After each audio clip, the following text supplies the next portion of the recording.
country is the largest democracy in the world and the most populous country in the world actually. So if we can manage, and it's such a large country, with diverse cultures, if we can manage logistically to implement one election, one nation, then it's going to be a game changer for the country, for sure. We have to have a lot of amendments to the constitution we'll have to do, plus anti-defection laws will have to be really stringent and enforced. This is really going to help save, I think, crores and crores of rupees of taxpayers' money. Because every time we go in for some election, the local public, the Aam Aadmi, is always upset that again election, we are spending, our money is getting spent on elections, And I think when you go for polling, we notice that people are fed up because again you go for Lok Sabha, you go for Vidhan Sabha, then again there is ZLP, then again Panchayat. People are fed up when again and again every few months you need to go in for elections. And then because of that there is a model code of conduct.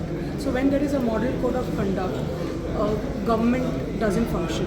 There's no proper administrative work doesn't happen. Governance is not effective. So one election, one nation is definitely going to be a game changer if it can be implemented this way.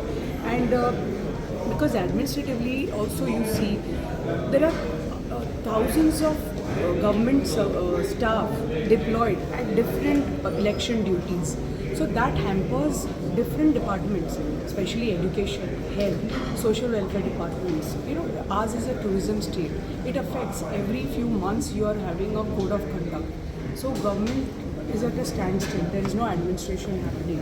So this is the most important thing. But you have supported on this One Nation Union? Yes, I've definitely supported. I think we have definitely supported, like I said, because if we have this one nation, one election, these are the plus points.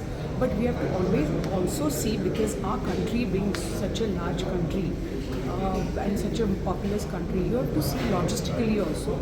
You will have a lot of amendments to make to the constitution, anti-defection laws. Every state we see defections happening soon after elections. So you have to, those laws will have to be stringent.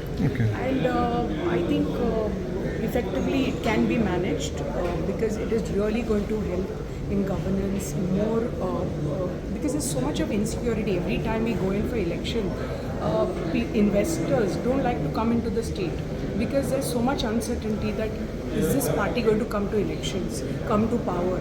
So we don't know that. So that is the reason investments stop.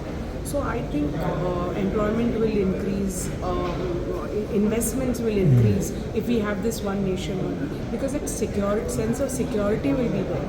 Because the entire country will go into election at one time. Of course, it has to be phased. It has to be. It can't be on one day. It has to be phased over maybe a month or 2 months or whatever. But at least it will be just once in 5 years. Not every few months, different states going in for elections. So everybody is busy campaigning, election campaigns, again code of conduct. So everything is at a standstill. Ma'am, but because Goa election, assembly election also is there, I think a few months. Yes. If what about your reaction about if implement will before assembly? You agree? I don't think it's going to happen so soon because you have to deliberate for the entire country. Our country is so large. So these deliberations are going to happen continuously. So I don't see it happening for this 2027 elections. Maybe like as was discussed today, 13. it is going to be few states initially, maybe in 2032 or 2034. So it is going to be in the next 5 years maybe. Okay, thank you.